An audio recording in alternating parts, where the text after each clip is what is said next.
Ferrari have a problem. It has been 17 years since they last won a championship in Formula 1. That was back in 2007. What were you doing back then? Well, if you're an adult, you were probably looking forward to this new thing coming out called an iPhone. Or if you were 4, like me, you're probably more interested in playing with Lego. Or if you were Kimi Antonelli, you couldn't even walk yet. Now, why is this a big deal? Well, because Ferrari is the most prestigious team in F1. They have a huge reputation to uphold. It's not uncommon to hear people say that Ferrari is F1. But all is not lost. Under Fred Vasseur's new leadership, I am confident that very soon, Ferrari fans around the world will be able to say, this year is our year, and actually mean it. So, in today's video, I'm going to be explaining the 2 problems that have plagued Ferrari for almost 2 decades now, how Fred Vasseur has solved them, and how soon Ferrari could start winning championships again.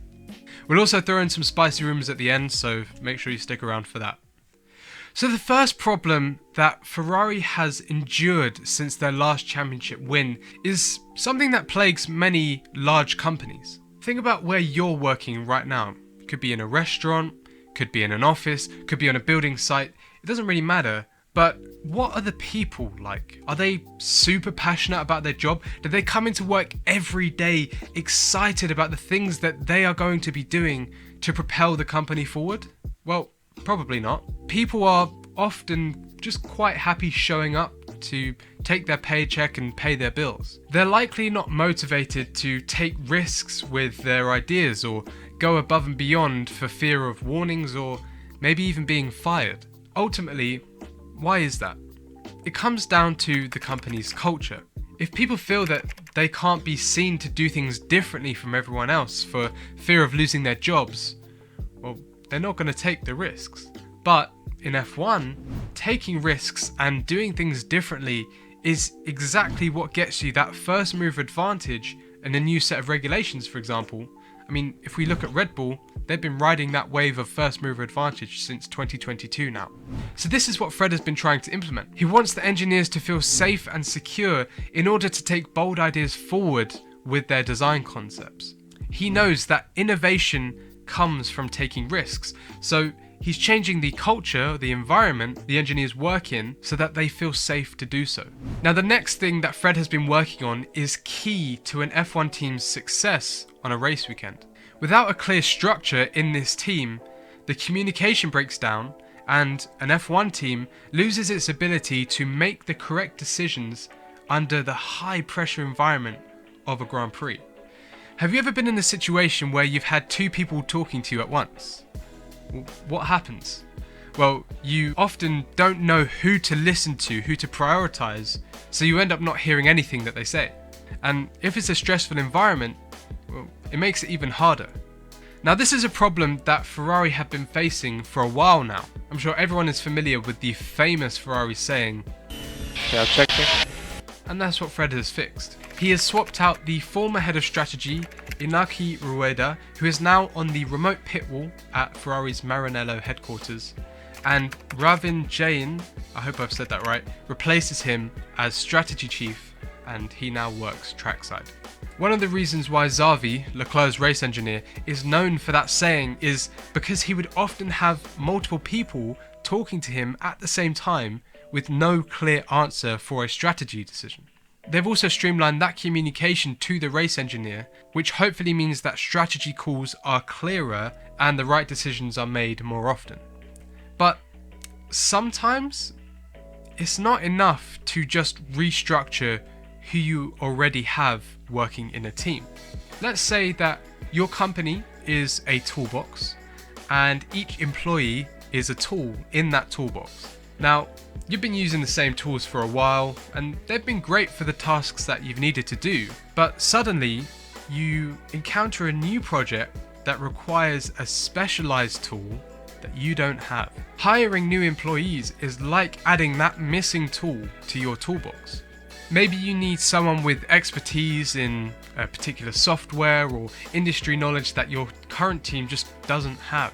Well, just like having the right tool for the job can make your work easier and more efficient, Hiring someone with the specific skills or experience you need can help your company tackle new projects or challenges effectively. And this is exactly what Fred has done. And he was actually really smart about the way he did it as well. Laurent Mekies, former Ferrari engineer, now team principal of the Racing Bulls. Obviously, the Racing Bulls team is linked to the Red Bull team. So Fred actually leveraged that Mekies transfer to get 25 Red Bull engineers, not Racing Bull, Red Bull engineers in return. Now, these are key people who have contributed to the design and framework of the most successful car in F1 history. Their knowledge, their mindset of how they approach design problems, their expertise will be invaluable for Ferrari. But it wasn't just Red Bull that Fred has poached from. He also hired someone from Mercedes, their vehicle performance director, Loic Sierra. Now, he has been with that team since their inception in 2010. This guy knows how to lead a team of engineers, and he is incredibly qualified and an experienced leader within Mercedes, so he will be a great asset for Ferrari. Now, another big signing that Fred made came out in January 2024. It was rumoured in the middle of the 2023 season, but it was confirmed in January that Lewis Hamilton will be making the switch to Ferrari from 2025. These two signings are big for Ferrari. Why? Think of the thing you're most passionate about. Let's say, for example, cooking. Now, you love cooking, you've been doing it for years, you even went to culinary school to become a qualified chef. Now, you're working in a restaurant now, and it's okay, you like your job, but it's also kind of a little bit boring, a bit repetitive as well now. You know all of the recipes that you serve, so, it's just a job now. But then, imagine that you heard Gordon Ramsay is going to be working alongside you for the week. Well, how would you feel? Well, you'd be energized. You'd be motivated to do every aspect of your job correctly. Quite simply, you'd do your job better. Now, having Lewis Hamilton, statistically the greatest of all time, working alongside Ferrari's engineers is the exact same thing. He brings more than just his own expertise and leadership. He brings energy for the engineers. Now, on a side note, I actually fear that this is something Mercedes lost sight of. They almost got used to working with Hamilton, hence his departure now to Ferrari for a new, more energized, more exciting project. Now it's time for those spicy rumours that we were talking about earlier. Now, this engineer, he's always wanted to work at Ferrari. He's had offers a few times but pulled out last minute, and he's actually said that it was a shame he's never had the chance to work with Hamilton. He's also one of the most successful designers to ever work in Formula 1, and he is a pioneer in bringing in many of the common F1 designs that we see today. He also did his thesis at university on ground effect, so he is very knowledgeable on vehicle dynamics and what should be prioritized for this current set of regulations. Now, if you hadn't guessed by now, I am of course talking about Adrian Newey. Now, there's also been some rumors that his right-hand man, Pierre Wache, could be going to Ferrari. There's rumors as well about both of them that Fred has not stopped calling them both. Now, no doubt Adrian and Pierre would be able to energize the team, and Ferrari would give them the world for them to come and join at Maranello. Now, we do have to stress that this is just a rumour at the moment, but with all the Horner allegations in the air, it seems as though the Red Bull ship has been rocked a little bit, and it could be a perfect storm to motivate Adrian and Pierre to finally jump ship.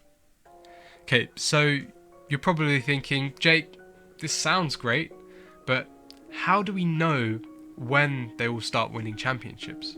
Well, the timelines of some of these key signings that I've just talked about actually give us a clue. The 25 engineers from Red Bull start in January 2025. So does Loic Sierra. And guess what? So does Lewis Hamilton. Now, the 2025 season would be a bedding in year for the engineers, and I believe that they would be primarily focusing on the 2026 car, seeing as the 2025 car would have essentially been designed and built in late 2024 anyway. So, to answer that question, when will Ferrari start winning? Well, we don't know. But as long as the stars align, 2026 could be the year that Ferrari fans around the world finally get to say that year was our year. Now, all of these changes are very exciting to hear for Ferrari fans and fans of the sport in general. And for me personally, I can't wait to see Lewis racing in red. But he still has one last dance with Mercedes in 2024. So how can they fare this season with a striking new concept and livery? Can they bring the fight to Red Bull in 2024? Well, watch this video to find out.